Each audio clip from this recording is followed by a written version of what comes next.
Hi there, welcome to our channel. I'm Beck. I'm Nick. And we're Envy Board Gaming. And today we're looking at Anno 1800. This is a game published by Cosmos and designed by Martin Wallace. It's for 2 to 4 players. Nick is going to go through how you play and then we're going to give our reviews. Hey everyone, welcome to the table. Set up for a game of Anno 1800. Here we are. I am just going to go over actions of a single player here, even though we are set up for 2 players. We're going to start with a couple of these cards here, these 8 victory point cards, and 7 of these 3 victory point cards of the farmer and the worker. So we'll have 9 of those cards to start. And the board is going to be all set up with these different tiles. There'll be 2 of each out there and some objectives randomly placed out. For your first game, they have a 5 that are recommended, but we just go ahead and put them random. So the gameplay in this is just back and forth, an action per each turn. You do one action, then you pass to the other player. And then the game's going to keep going like that until the game end is triggered. The game end is going to be triggered as soon as somebody runs out of all their cards. Now, you're going to get plenty more cards during the game, so don't just think you're getting 9 cards and you're trying to use all 9 and then the game's over. Not the case. You're going to find you're going to get yourself a lot of cards. Even these cards will get you other cards. So we also start with some of these farmers, workers, and artisans right here, 4, 3, and 2 respectively. And we're going to go over now the actions you can do on your turn. Again, you can only do one major action. Those actions, we have a cheat sheet right here. And we're going to talk about the very first one, which you're going to be doing a lot of, and especially at first, is expand. Expand is simply adding buildings to your player area right here. You can build over top of different buildings, or you can build in these empty areas right here. You can only build ships here in the water, obviously, and you can only build docks right here. However, you can also build buildings here. So you pick what you want to do, but you have one dock pre-printed on your board. It's a power of 1, and we'll get into what that means soon. So on my turn, if I were going to expand, that simply means that I'm going to assign these cubes to produce on these areas. And if, let's say, I wanted to build a sail.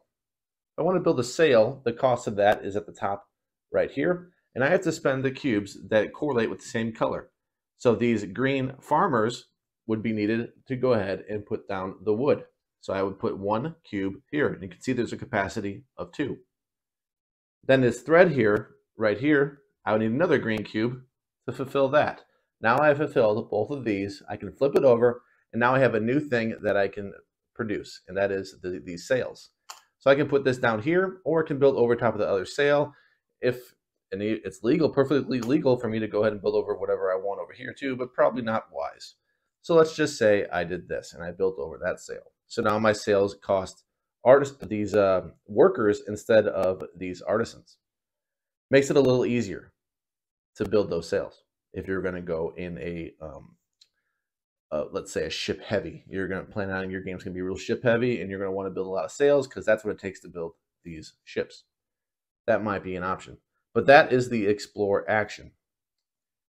Further, if I wanted to build these ships, well, they have a cost just like that.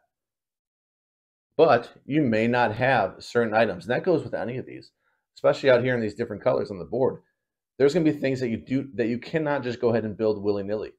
This one right here, this cannon, actually requires a purple worker, which we do not start with. The purple workers are engineers. We don't start with that, so we have to find ways to build up to that point where we can build these type of nice things. But let's say hypothetically I could build this. If I put down the cubes and had everything there, I would flip it over, and whenever you build a ship, you immediately get what it shows at the bottom right. In this case, 1 combat token. So I would immediately put this on there, just as an instance of how to build a ship. Same goes with the other ships over there that are trade ships. You would get these trade tokens. And we'll get into that really quickly here in a second. So that's how to build a ship. I'll put these cubes back. Further, when you expand, I'm going to get into a couple bonus actions here. You can trade with your opponents, and they cannot block a trade. So you'll notice that my ships have these tokens on them. You can kind of see them. These are trade tokens. I can spend them even if I do not have something built. Let's say my opponent had these cans built and I needed a can. Well, I can spend a trade token, and the value of how many trade tokens is on your board. In this case, it's blue, so the blue is only one trade token. I exhaust this. I don't lose it. I exhaust it because it does belong on my ship. So I take it off the board, and now my opponent gets 1 gold for me using their area, and I will have this to spend for whatever it is that I'm producing. You'll see on the board what it costs. So whatever I might be producing, what's something that needs some of that can? Let's look. It might just be a card. It might be a card that shows me, like this one, for instance. This one, it needs that can of soup or whatever it might be, and it needs that liquor. Well, if I were going for that, I could use my opponent's. So I would get that, and then hopefully I had that, or I have to use theirs, and I can fulfill this. We're going to get into that action soon, but just know that you can spend those trade tokens to trade with your opponent, and they will get 1 of gold from the supply. Another thing I can do that's a bonus action is called a shift end, and that is where I can return cubes for a price. That is also listed on the board. If it were blue, it would be 2 gold. It actually goes in ascending, so blue 1 gold, sorry, green 1 gold, blue 2, red 3, and so on. That's something I can do. I just return that cube for that cost. Now, back to the regular actions here. I can go ahead and what is an action is playing that card like I described. That is a whole action. So if I want to do that and I have these two, I can assign the cubes, and then you can see my reward down here, which is an engineer cube. So I'll take that from the supply. And whenever I take a cube, I actually get the card associated with that. So in this case, if I took that purple, I would get one of these that have red, purple, and this lighter blue. I will go ahead and take one of these cards. These are just added to my hand of things I should fulfill. So I get that purple. I'm going to call them purple most of the time. An engineer, if you want to get thematic. And this is endgame points. So I don't care about endgame any points during the game. All I care about that then is at the end. Okay, and then that would just go turn over because you used it. If you decided you didn't want to use this right now, that's fine. You can keep it face up. Whenever you exhaust it, turn it over. And that's that. So that is doing these cards. That's activating population cards, these are called.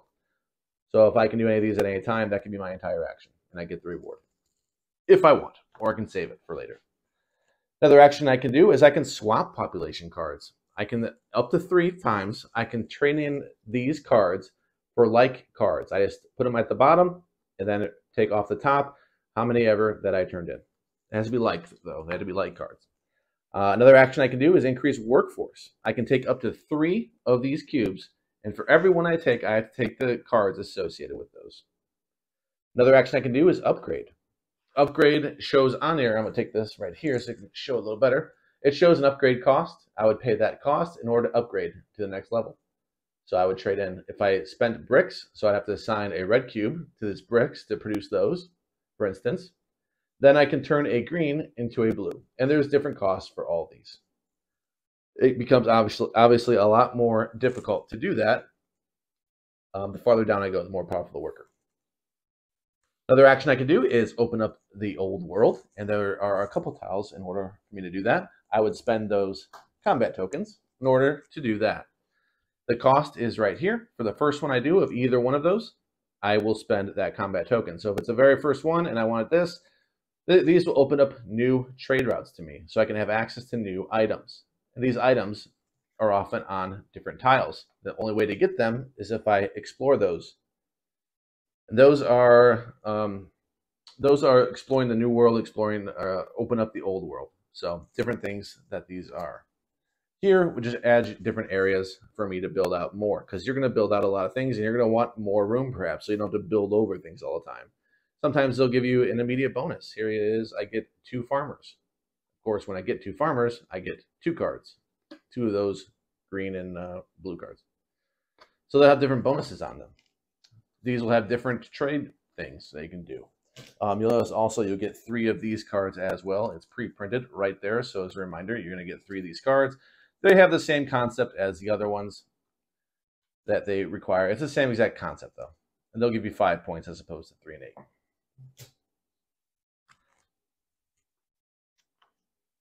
Another action that you could do on your turn is pre-printed right here as well. is you can trade in 2 of those. I call them combat. I think they're called exploration tokens. So you're going to go ahead and spend 2 of those exploration tokens to get 3 of these end game cards.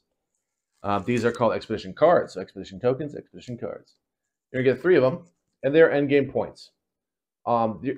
Just know that it does correlate with. These are the zoo on the left side, and these are always a museum on the right side that may or may not be applicable in your game. It depends on your objectives. But on every game, you are going to spend cubes if you have them. You can see the colors that they want. If you have those colors, you will get these points at the bottom. You just allocate them. They do not have these dark blue workers or these green farmers on any of them. That they do have the other 3 colors. And obviously the more valuable are to the right. So you're just going to allocate those just for having them. You're going to put them on these cards and get points at the end. That's what they're good for. And the last action, main action you're going to do is called Celebrate a Festival. That's when you get all your cubes back. You get everything you've exhausted back. So all the ships that you've had trade tokens on, you're going to get those back as well. Everything's going to go back on the top there as well. And then you can start all over doing that other things. And this is going to keep going. This is going to keep going until somebody has run out completely of their cards. And when that happens, that player is going to get the fireworks token, which will give them 7 points at the end of the game. And that current round will finish, and we're going to play 1 more round, and that will be the end of the game. So, one last thing as a free action I'll go over really briefly is these cards here that have the gold at the bottom. You can do these at any time, but you can only do it once per round. But these are free actions, so I can spend one of these. These are investors, the best ones. You can spend an investor for 5 gold. This is a one-time action I could do on my turn. You can tell that because of the gold tint. All the other ones, and most of them are not going to have that gold tint, and they're just going to be end game points for having the most, in this case, trade tokens at the end. So those are all the actions. That's all you can do here. And we're just going to go over end game points and figure out who won. First thing you're going to do, we're going to add up all the cards that you have completed. Now, you may have them face up still, but you completed them because they're not in your hand. But you didn't want to use maybe the bonus right then. You will still get those 3 points, even if you didn't use their ability. You're going to add up all the points you have from all the cards that you've completed. You were going to add up the visited fields of the expedition cards. You're going to get 1 influence point for every 3 gold. You're going to get the fireworks token that I mentioned, the 7 points, and all the fulfilled objective cards. Whoever has the most points is the winner of Anno 1800. So let's go back up top, and Vic and I will tell you what we think of the game. All right, and we are back. Thank you so much for the overview of the game. As you can hear from Nick, it's not too complicated a game. It has a action reference sheet, which is always good. I love reference sheets to be able to look quickly at what do you have available to you. It's all spelled out there, and then the bonus actions are also there. Yeah. It's a game that I thought when I first started playing it and learning it, that it was going to be repetitive. Mm-hmm. I thought, okay, these are options. They're pre-printed on the board. It's going to be a similar game every time. I found that not to be the case. Mm-hmm. I found that because of the cards, because of the requests, it's going to change all the time, and the objectives as well, if you want to focus on that. I didn't find myself focusing on those objectives as much because there's so much other things going on. Yeah. So good and bad there. But yeah, I think it exceeded expectations because that's how I felt. When I was introduced to it, I was like, oh, I see that you might end up doing the same thing like every time you play it. Like, oh, I'm going to go for this way. I'm gonna make the sausage every time or whatever. The very first time, you think if something's going to benefit you or there's going to be a way you can game the game, kind of like that. Mm-hmm. Like, oh, there's a right way to play this. Yeah. There might be a right way to play this, but it's not the same way every game. That's what's cool. Yeah, that's how I felt too, because just the last time that we had played it, I tried to employ a similar strategy to one I had done before, where I like to go immediately and try to, like, let's say, get a coal for a blue action, turn a coal or into an easier iron. way to make coal or easier way to make wood. Mm-hmm. Like, go for that top left area of the iron and the wood, and just try to upgrade that. But that wasn't necessarily the case because it's all about the cards you have in your hand, which I thought were really interesting. Like, the concept is you're trying to get rid of cards, but there's actions that are going to get you cards. And then you have to fiddle with, like, how do I remove these cards? Oh, one of my cards lets me get rid of two. Oh, one of my, I can switch cards. That's really great as an action, and it just, every action feels like it's just right to me. I don't know. Does it feel good? Yeah, and it's also going to change based upon the workers you have from game to game. You might have one artisan heavy, which are the red workers, and then it determines which tiles you're going to get. Maybe you do want more red as opposed to blue because you ended up with more red based on trades that happened or upgrades that happened, one of the two. So like that just adds to the fact that there's different ways that the game's going to pan out as you play it, which is great. It's a great attribute. Yeah, I think we're just spewing off now off the top of our head things that we really enjoy or thought was interesting about the game. Yeah. I'll say as well, it's really nice that there's a trade feature where we discovered we were kind of unsure if it was one that you could do, but we discovered that's not the case. You can do more than one. You just can't do the same. You can't have multiple of the same resource through a trade, but you can pay the the trade token cost to then be able to use somebody else's factory or industry. And it's really great because you can't build everything in this game. You're not going to be able to build every single thing. And I love that they thought of a way to help you without really hurting too bad. Because having them get $1 from the supply, it's not from you. Getting a gold from the supply, it doesn't hurt you at all. It doesn't hurt you one bit. I mean, at the end of the day, if they get 3 gold, it's equal to a victory point. So it's not even like it's a straight up 1-for-1. At the end of the game, those 3 are worth it. But those can also be used. The gold bars can be used to get the players if you need you need to get a worker back. Sure. Pay the gold cost, which is a little high. You always feel like, oh man, 3 for this guy. Yeah, for the red. Yeah. Yeah, and the trade, like you said, a lot of games, you can think of a lot of games where that's going to hurt. And like the more common, the way you think it's going to play out is maybe I take that spot from you. Yeah. And you can't do anything about it. But you still keep that spot. Their cube never goes onto your board, and it's good. It's something that there's no take that in this game. I can't think of any moment in time in which I thought, oh, that was you got me there or something. You can't, especially in a 2-player game, because you can't take the tiles. There's always 2 of those tiles of each thing. You can't steal it from somebody. It's always going to be there. We haven't played it at 4, so I wonder if there is a little bit more of that tension at 4. But remains to be seen. I do want to play it at 4, but this is just a 2-player review. Yeah, I wondered the same as well, and not to overstate the point, but with the trade, it is nice that it doesn't penalize you and that there isn't take that, where I worried when we first learned the game. That's actually what I held off trading for a bit with Nick, because I actually thought that it was going to occupy one of your spaces and it was a way to get someone like, now I'm in your factory. I'm in your industry. Yeah.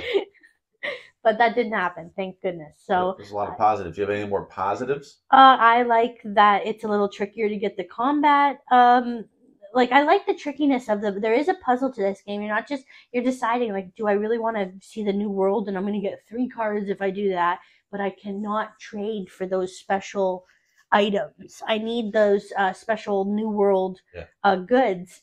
There's no way that you can get those unless there's a card, there may be more than one, that has an ability that grants you it temporarily, where you get it. I had it. That was cool. But wow, that's a lot of fun. I like that puzzle of taking cards versus losing them, because you know that when's the right time, It's an optimization puzzle, and the first time you play it, you don't see it happening. You don't see like, oh man, I'm just keep getting cards. Even when I succeed, I'm getting more cards because I'm getting more workers. I'm getting farmers. I'm getting merchant, whatever. And it's like, man, every one I get like, 1 step forward and 3 steps back. So I just got 3 cards for doing something good. Yeah. But the game works out in the long run. You're wondering in that first play, how are we going to get rid of cards if I keep getting cards? And you have to keep building out these different areas, because you don't want to close off your ones that exist for you, because you don't know when you might need them. And there's a lot of things. There's getting a lot of cards. The game's playing out so much different every single time you play it. The objectives are changing every time too. That's like the smallest thing I would say that changes. Yeah. And it seemed like when you first play it, that's going to be the only thing that changes. Yeah. But no. And despite the fact that the industries are all the same each game, like, they don't change. All you get, there's spots labeled, shows you exactly where to put them, nicely organized. Gotta say, I like that too, because it makes it easier for me. It makes me more likely to help set up when it's structured this way. Like, I know exactly where stuff is going. Another thing I say, I don't want to just go on and on about how amazing this game is, but you can see I'm pretty high on it. The exploration cards are a puzzle and a mystery in themselves because you don't know. It doesn't mean you have to get blue workers and go upgrade all the way to the end to be successful in this game. You can have no blue cubes and still be fine in the game and still win. But by blue, you mean the best blue. The best blue, blues. yeah. The investors, the other blue. Yeah, that's what I meant by that. Yeah. But then you find you can use them for points at the end too, and wow, you can pull them off of the industries at the end. So that's great. I just thought that was a nice very clever way of rewarding you from getting to that level. It's a very clever way without just saying, for every blue cube, you get this many points. Yeah, that's right. That was really clever, the expedition cards. Yeah, that's how I felt too. Yeah. So, anything you got to say you don't care for? Yeah, there's a few things here. What is that? So, well, the setup is one thing. It's a pro for that, but it's just a long setup. You have to get everything organized, and everything goes in certain spots and stacked nicely and all that. It's a bit of a setup. There are one thing I don't like that this game does is have people as cubes. I never like that in games. It turns me off immediately. And I'm not a theme guy, but people as cubes, I don't like that. I like to, if I can, replace it, but there's so many cubes here. I could replace the red ones with the pandemic ones I got, but then I don't have blue ones and green ones and other shades of blue and purple. So I don't like that. I don't like the idea of saying, I'll put my green here because these are supposed to be people. Yeah. And I'm not a theme guy, but it still is kind of weird that these are farmers. Yeah, maybe we have a task for Tim to 3D print us people. It's a lot of work. Another thing I dislike, and that's going to be these tiles where you might not get what you need. You might have to keep going. And that sits wrong with me too. I should have to go here maybe once or twice, and if I don't get it the second time, that's gonna sting. If I really need a good that you cannot get without these. And your opponent isn't producing it, because then you can't even trade. Yeah, like if I'm not making chocolate, I never made chocolate. Yeah. Yeah. And then at that point, you're probably just gonna turn the cards. And you know what? I'm not gonna try to go for that because I've wasted so much time to get these with the exploration tokens. That, maybe I'll just forego getting this card. So that's always an option. Thankfully, it's in the game. That, you know what, I got unlucky. I didn't get the good I needed. I didn't get the sugar cane or whatever. And I'll just give up on that card and give up on a couple others because you can give up on up to 3. So you might as well do that. Those are my 3 negatives that kind of stood out to me. What about you? Yeah, I felt that the cubes as people was disappointing because it's, I don't know, not the best way to do things, but I guess if it kept the production cost down or if it helped with that. Sure did. Was there a game tray in the box? Game tray, no. No, so there's no organizational assistance. Yeah, I could see how that would be irritating because even putting all the purple tiles into a bag, you're still going to have to sort them out before you play, if you sort them by color and whatnot. But I don't usually have the setup job because I'm making food or something. So it's not a big negative for you. So for me, yeah, I can't say. I mean, the cardboard tokens, again, another thing that keeps the cost down, I guess, as opposed to having gold bars. But it would have been cool to see. I love those, even the wooden golds. I thought about upgrading the gold. I have a like for those, even if it's just a basic yellow one, Yeah, maybe I'll make. I'll do the. Like wooden ones, I'll have wooden gold as 1s and then metal gold as 5s. Could try that. Yeah, world's our oyster. Upgrade it a little bit. I found the rules to be easy. I like the turns being quick, but I did feel like, that there's something about only getting one more turn when the game is triggered, but it's not the worst. I mean, I'm stretching to find things. Right, it's not like a hard stop. Yeah, it's not a hard stop. You're going to have one more turn and you try to maximize that. Depend on turn order. Yeah, if you play a card to have an extra turn too, that can help. That can be 3. Yeah. But, I don't have much bad at all to say about this game. Let's see the score then. I don't know. I don't know why I wrote this. I did 8.3 for this game. I don't know how it could get any better, though. It should just be a 10. Wow. What a crazy, no. 8.3, and you didn't have really any negatives. It's just not your genre, I guess? I love civilization games. I like it, but I don't know. It's not a favorite game. I don't know how to describe it. Like, playing it through, you're doing the same thing over and over again, really. Like, you are fulfilling orders. That's your main thing that you're going for. And I guess the theme of it, I don't know. Maybe I'm wrong about I should just redo this video. Well, so you're at an 8.3 and it can only go up. You're at maybe you should have a bad day today. I want to try. It's a good score. Yeah. It's just that without a lot of negatives. I know. I'm trying to say, why did I? That's why I said to you before we started this video, I'm like, I don't know if this is the right score for this because it's. I mean, it's a good game, but I don't know if can I say it's a 9-3? Can I say that? That's pretty. Jumped a whole point. If just talking about it raised it a point. As we went through, and I started feeling more and more high on it. Okay. Yeah. All right. So. All right. Well, I will take care of it for you. I'll give it a 9-3. 9-3. Take care of it. It is a 9-3. It's a 9-3. It's a 9-3. Don't listen to me. It is one of my favorite games. It surpassed all expectations. This one is one that was recommended by Morales, and a person on our channel that comments a lot and adds a lot of value to our channel and a lot of value to the games that we bring to the table, and hopefully we do with him as well and his wife, Shannon. This one, I was surprised how much I like this one. And I've already said that it's just one of the biggest shocks, I think, as far as how high I like it. I thought, okay, I might like it. Martin Wallace, I like his stuff. Do I love his stuff? No, not generally. I like it. And this one I love. This one, really good. And we played it back to back to back. We didn't put it away, and it's still out here right now as we decide if we're going to play it again or not. It's just a really good game, and it's surprising how good it is. You know what? I think that's how I felt is, I think you described it well, shocked. And I didn't think I was going to like it. So I already set it to be in the 8s in my mind. I was like, I can't put this game, as a favorite because I don't hear a lot of buzz about it myself. I know it's not like an old game. This game came out a year or two ago. Yeah. So I don't know what my prejudice was, but I said to myself, I don't know if this could be a favorite game, but I see its potential as being that. So I would put it, at around the same as Nick. I really like it. Okay. Yeah. Fluctuating for you. It's fluctuating. It depends if I win or not, right? No, there you go. I still have fun. I like we make jokes about making sausages and, the little, it's just fun to kind of mention things like, I'm going to use your this. And I don't this know. person wants this, and they just make fun of them. It's just off the wall thing that they want. And now they're happy because they got a sausage and a sewing machine. Yeah. So we're good. We're a big wheel. What those bikes are called.